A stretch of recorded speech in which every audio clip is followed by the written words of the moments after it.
Welcome everyone to the Passion to Profit Summit. I'm really excited that you're here, but I'm also super excited to be here with Dr. Kelly Schuh.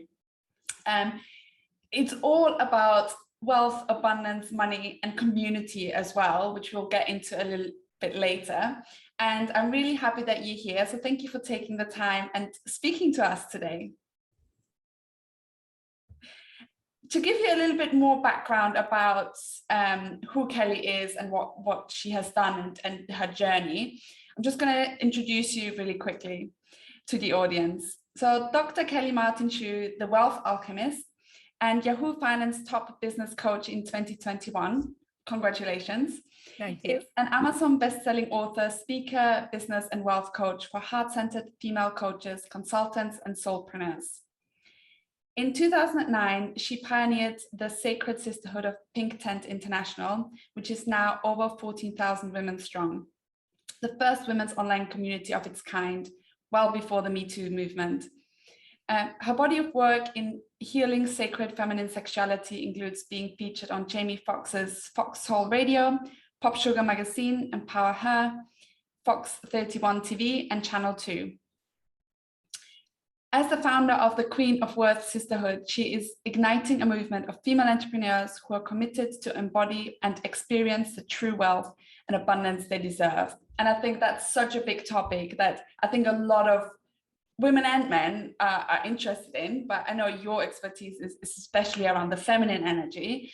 And I see it so many times in my clients. I experienced it in my friends who are entrepreneurs, that especially those first few years, you have to put a lot of work into working on yourself and removing those money blocks, because Absolutely. It's not that easy to go from, and a lot of us have gone from a monthly salary to stretches of no money coming in. And then how do you shift your energy, your focus to allow that flow so you can have the most impact and you can be that person that you're supposed to be and make the lives of others better.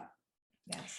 So I would love to hear, how did you get into all of that? How did you get started with creating this beautiful community and then move into, helping other women become wealthy? Yeah. So Pink Tent really was, I think of it as the universe asked me for it, because who really wants to raise their hand and say, I am going to be the doctor to help women with herpes, right? There was so much stigma around it. And so what really led me to that is when I was pregnant with my daughter, my first child, I was really sick and I had a condition called hyperemesis. It's a big word. And basically what that meant was that I couldn't keep food and water down. So it was a very challenging time of my life. And I had had a successful wellness chiropractic business, and it was thriving.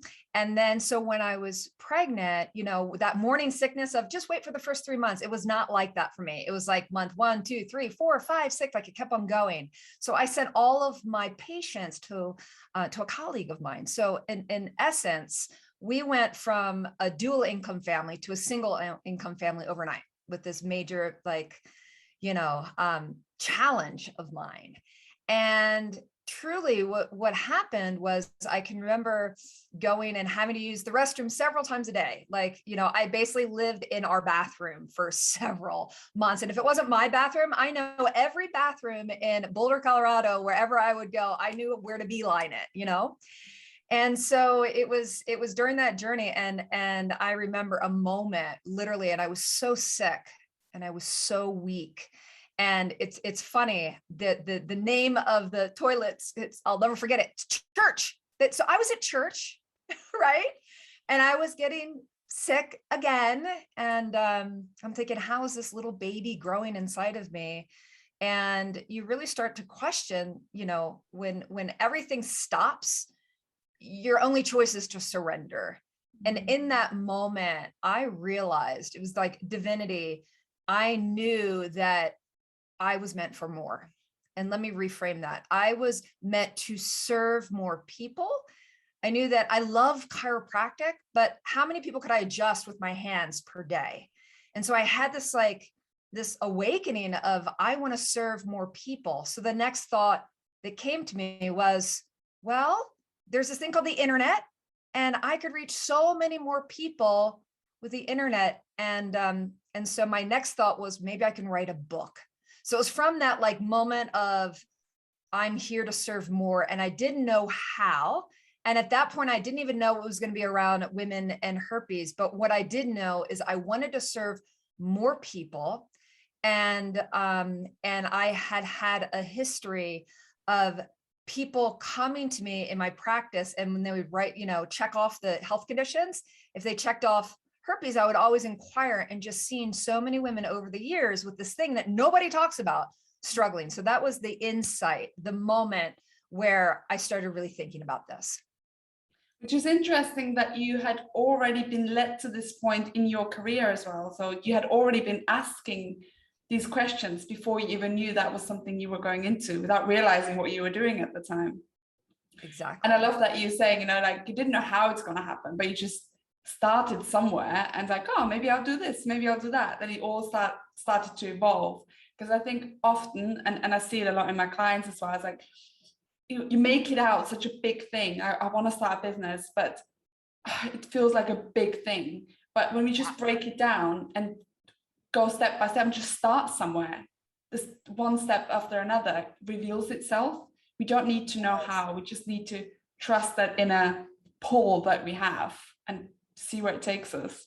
Absolutely. Absolutely. That's such a great point. And yeah, it's like, it's just that yearning, where people will know. There's like a knowingness, and so many women that I work with, they've known for a long time that they want to go into business, or they've been in business for a long period of time, but they know that there's a next step, there's a next level. And so we never start with the how, because if we start with the how, we'll get stuck. Yeah, but if we start with that, like that spark, what I would describe as a spark, follow the spark, and you'll be guided every step of the way. You'll meet the right person, it happens. It happens. So how did you then go from creating this beautiful community and really serving so many women on a topic that is, quite interesting, but probably controversial at the same time, to then realizing that there was another aspect that you wanted to tap into and serve women in a very different way, so especially in terms of wealth and abundance. How did that come about? How did that happen? It's so funny. And it's kind of like, oh my gosh, that's the word. Did she really say that word? Right? It is. It's a really uncomfortable word. And so yeah, how did I go from serving that community to wealth? Well, COVID happened. And what a major unraveling for so many businesses, right? A lot of businesses went out. And so really my service of women and worth and wealth, well, I had served women around their worth for over a decade. I mean, this is a community that their self-confidence and self-love was decimated, right? So I've been teaching women's worth for forever. So COVID hit, and everything came for a standstill for so many of my colleagues' businesses. And these are coaches and they're consultants. And I have been in high-level masterminds for years. And as a healer and as an empath, I'm very sensitive to energy. So I would walk into the room of having so many women in a room, and I could feel the scarcity.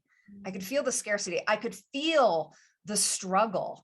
And so I was on a call, a high-end mastermind call one day. And I found myself during that time, I was doing fine financially. My business didn't stop. But for these other women, they were saying, well, people don't have the money, they're struggling, they were getting so many no's. And so I found myself coaching my colleagues. And so one day, one of my dear colleagues asked me, she said, why don't you coach women around their worth and their wealth? Like, you're so good at sales and getting women confident around their money and confident around asking for that money. And it really is an internal journey. So it was that one day on that one mastermind that I realized women were struggling and it had to stop. And it started with my own dear friends that were coaches and consultants that were coming to me. And I'm also realizing the light, if we could put a pause, I can close the, so we don't have such weird lighting here. Is that okay? Yeah, absolutely. Okay.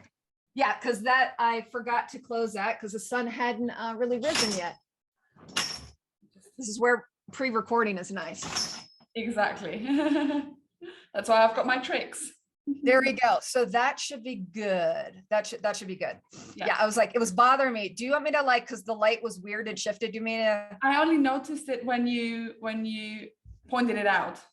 Okay. Yeah, I didn't notice it. We're all good. We're all good. Get it cut. Okay, perfect. You were talking about that one day. Yeah, the one day when my dear friend Marcella asked me, she said, you know what? She said, I really think you need to coach coaches and consultants around this because we're struggling and women need you because you find it so easy. Like my business didn't stop, like things were still flowing. So in their mind, potential clients were saying, I don't have the money. And in my mind, I'm saying, well, if they don't have the money and I know what you provide, is it possible that maybe they need you more? Right? So it was an inner game. It was a mindset game. And so I started investigating my own journey and how different my experience was where I was. Now, beginning my journey, it was a different story. It was not easy. I didn't start there. I would love to hear more about that because I think a lot of us or a lot of people have gone through those struggles, and to hear someone else, people who've then made it to be really successful, they've gone through those same struggles, and I think that really helps. Feeling it's okay, everyone goes through this. It's okay. I will move past it. I can still become successful. It doesn't mean anything about me. So what have been some of those struggles that you had to come through, and how did you overcome them? Yeah, so I can tell you, and this goes back to, I've been in business since 2004, because remember I said I had a wellness business. And so I started this healing journey around the inner all the way back then, right? And my experience was I love to give. I'm a giver. Like that is just natural for me. So as a doctor coming right out of school, I was the doc that would spend lots of time with my patients and charge very little. Like when I looked at what I was charging versus my colleagues, I was undercharging, over delivering, and over giving. Okay. And that translated into pink tent, undercharging, over delivering, over giving. And really I can remember a moment, and this is related to like the spark in me that changed everything around my wealth. So you have to imagine I'd been in business for some time.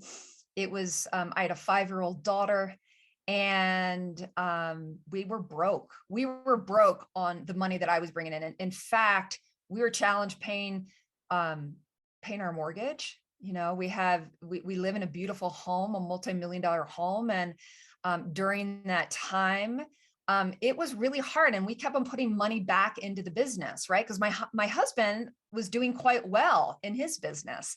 So when I was doing Pink Tent for the first several years, it was really challenging. We were putting more money out than was coming in. So 2015, I was bringing in about $50,000 a year, and I had the Amazon bestseller.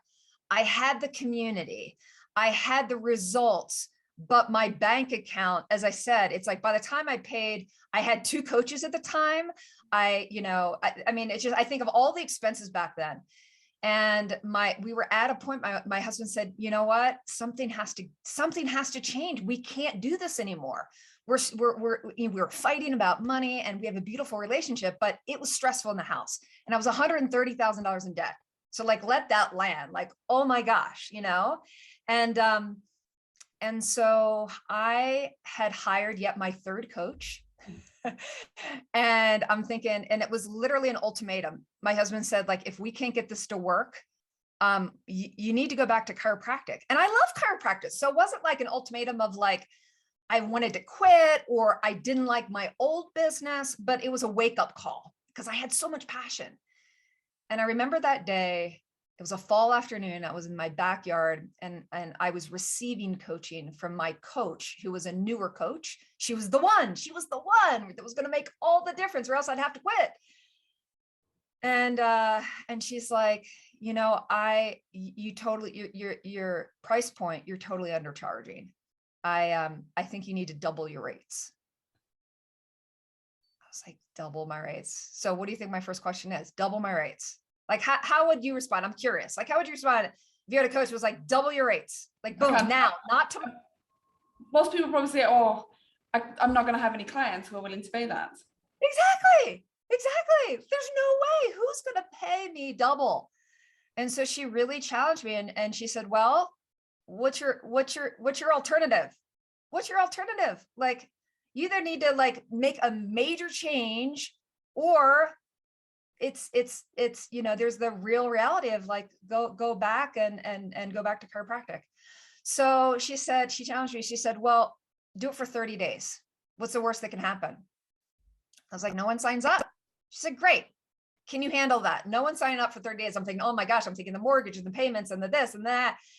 So I took it on, and I do really well with the challenge. And the very next person I told was my husband. And what do you think his response was? Do it. No, he was like, who's going to pay that? Same response I did, right? And I was like, great, that's a real vote of confidence. And that was 2015.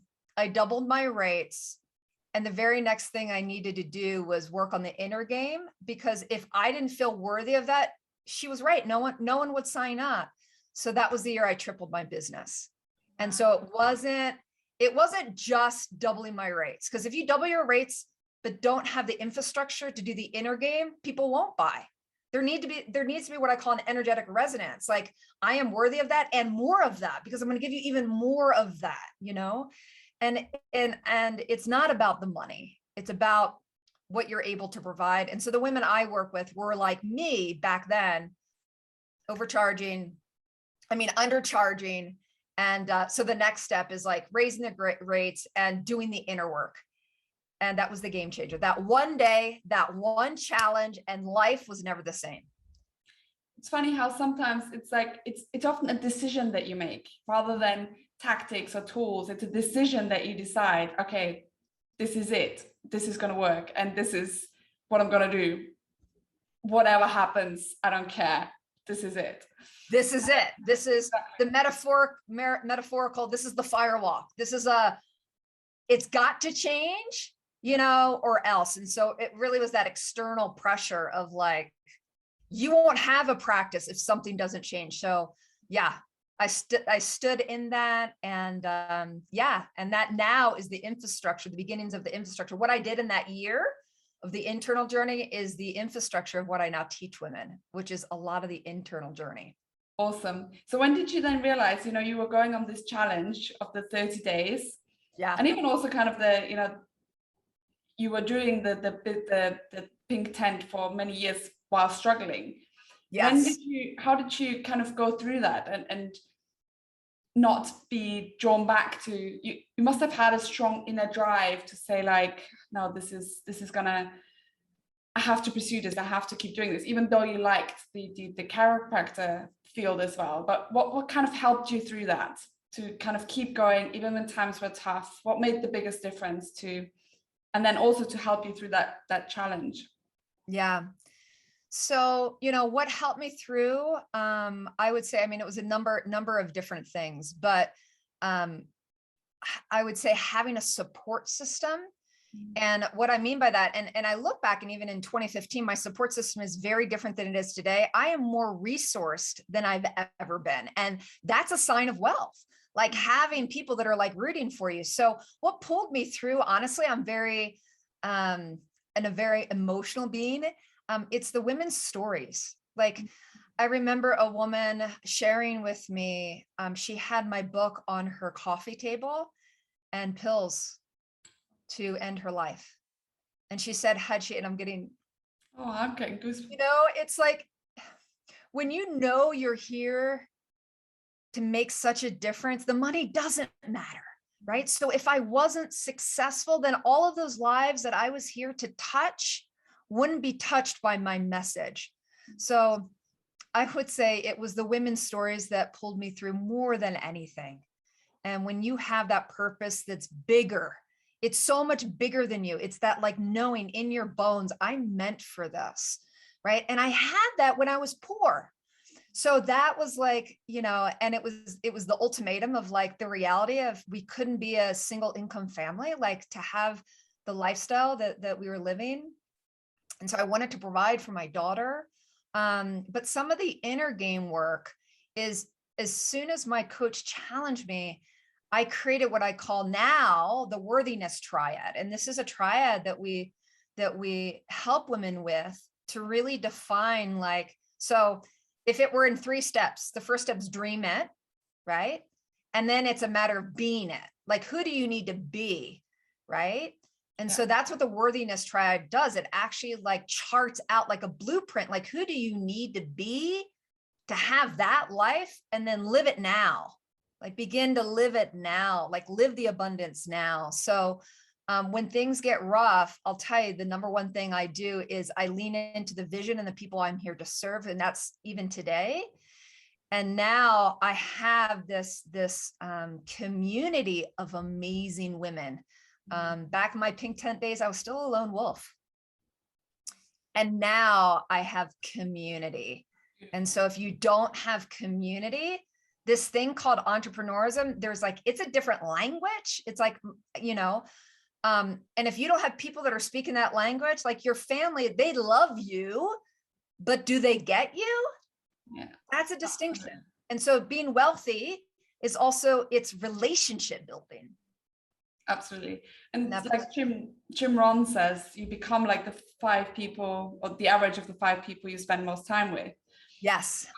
That's why it's so important to connect with other entrepreneurs and other people that go through similar journeys and similar paths. It's priceless for me, the tribe that I have and the masterminds that I'm in and the people that I meet and my coach and meeting all of you guys and these amazing speakers that have been part of the panel. Totally. And I love go ahead. Sorry? No, I was going to say the coach thing, it's finding the right coach. Remember how I said I had 2 other coaches before I hired the one that made all the difference. Yeah. And so you got to get the right coach, because you know what? There are a lot of coaches out there. They're not all fantastic, unfortunately. Absolutely. Absolutely. Great. So you also talk about, the kind of, you have kind of a royalty language around the work that you do. So you talk about the poverty princess and the abundant queen. What differs between the two, and how can one get from the poverty princess to the abundant queen? I guess you've shared some of these tools already, but what's the secret behind it? Yeah, so the secret behind it is that second step that I said, being it, right? And so it's very similar to when my coach challenged me. The next thing I need to do was the inner game, like, well, who would be a woman that could command those kinds of fees? And so the poverty princess is a very different mindset around money, around self-care, and around relationships, right? Because she's living in a place of scarcity. And often it's not even her own scarcity as much as it's been the influences that she grew up with, right? So teachers and family members and maybe where she lives, right? So the poverty princess, really, at the end of the day, she lives in fear that there's not enough. There's not enough love in the world. There's not enough money. She's not enough. That's a big one, right? And so really getting, if you can just take a moment, and this will be a great exercise if you're listening, going, okay, how could I shift from poverty princess to abundance queen? Start thinking about when you're in that place of fear and lack and scarcity, what are some of the things that you do? What are some of the thoughts that you have, right? If you were training an actor to be you, what would you tell her, right? Versus the abundance queen. So the abundance queen knows that she lives in an ocean of abundance, right? It's always available. She knows that that money and wealth, it's her birthright, right? It's not is she good enough? Like, it's her birthright. And so here I have like a little crown. And so, you know, it's like the metaphor of like, put the crown on, right? Like how would life be different if you imagined a bejeweled crown? What kind of language would you use? What would you do with your money? And so it really is, it's like if you were training someone to be the poverty princess, what would you tell them? Okay. And so, and then begin to live that. So it's a whole different way of being. And you know what? When someone walks in the room, you can imagine how an abundant queen would walk in the room. Like she wouldn't have to say a word, would she? Yeah, true. It's the way she Right? holds It's a herself, presence. Yeah. It's a presence. It's energy. Yeah. And when you change your energy, you can change your wealth. Yeah. So it really is, it's embodying. And in the beginning, it can feel a little awkward, but like imagining that you're an actress and you're playing the part of the abundant queen, and start playing that every day. I love that. I think that's such a simple tool that you can like literally implement. It doesn't cost anything. It's not a strategy. It's like, I can just pretend I'm a queen today. Exactly. And you fake it till you make it, right? Yeah. Yeah. And that's how confidence is built. Confidence is not built through just thinking about it. It's built through action, right? Absolutely. Absolutely. And that's where it comes to, we've got to face the fear and do it anyway. Because a lot of people are afraid to do the action, then finding the right action and then doing it no matter what. No matter what. Mm-hmm. Exactly. You also wrote the Queen of Worth Manifesto. What's the reasoning behind that? What's that all about? Yeah. Can you share some of the insights that are in the manifesto? Yes. First line, I'm a happy, healthy, wealthy CEO. Totally. I claim my crown and own my worth from the inside out.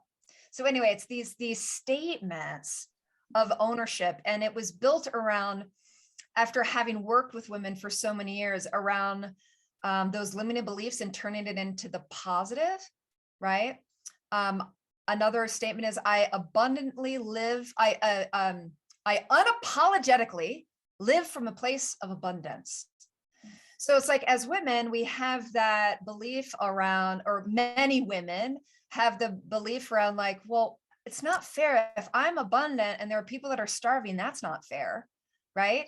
And so it's like unapologetically, like stop apologizing, sisters, you know, the I'm sorry, you know, and it's like when you live from that place, it's a game changer. So really the manifesto is kind of like a credo, like it's kind of like who you be. And so for the woman that's asking, like, how do I go from poverty princess to abundance queen? It's like, there are the steps in the mindset, you know, choosing. And in the end, we have choose faith over fear, collaboration over competition and comparison.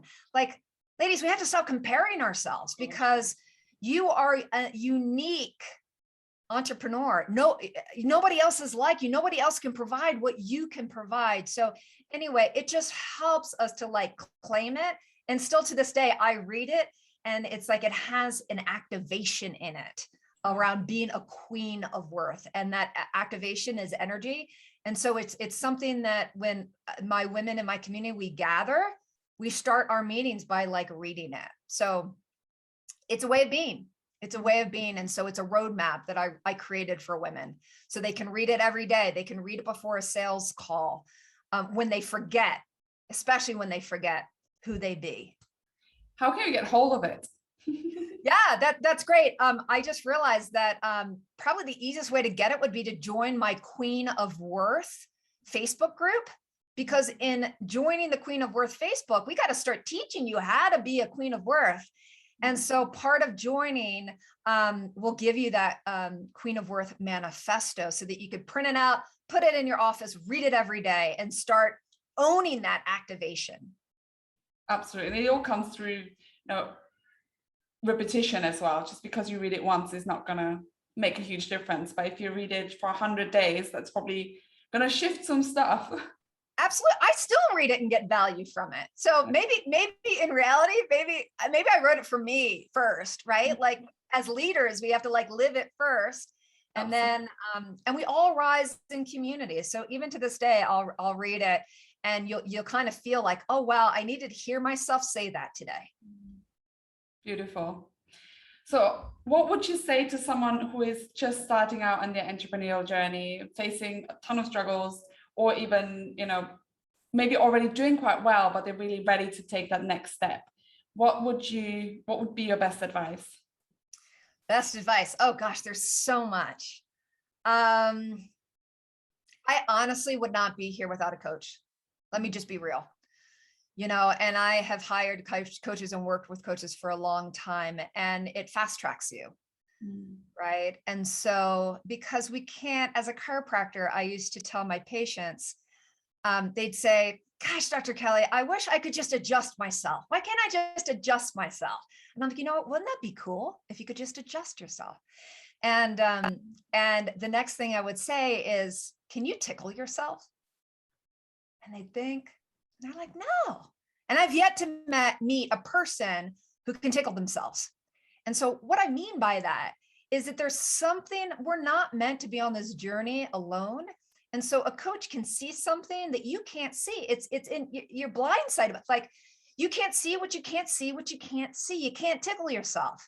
So the two things I would say is get an amazing coach and find your people, your community that you can reach out to and be a bumbling mess.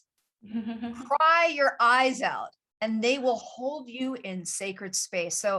So community, like get a really good coach and find your community. And those two are really pillars for success. And as I said, my first business, my chiropractic business, I really was a lone wolf. I had the coach, but I didn't have the community. And I am more vulnerable with my community now than I ever have. And that's what allows me to continue to up level. And as women, we're meant to collaborate. Right. And so in that community, like you and I are collaborating right now, like, so people want to help you. You're not meant to do this alone. That's my big message. You're not meant to do this alone. So don't even try it. That's one of the things that as women, we sometimes believe as well. I've got to figure it out myself, and I've got to prove myself that I can do it. I think that's, and I agree with, like, this summit wouldn't have happened if I hadn't been working with my coach. Absolutely. And identifying, it really helps you also identify what makes you unique. Something you mentioned earlier about, don't compare yourself to others and see how well they are doing, because you've got something very different to give, and you just need to identify it, and then working through that and seeing what that core essence is of you that you have to give. And that's going to make a big difference to the community and the world at large. Well, thank you so much for being here. I really enjoyed our conversation, and I see all of you at the next session.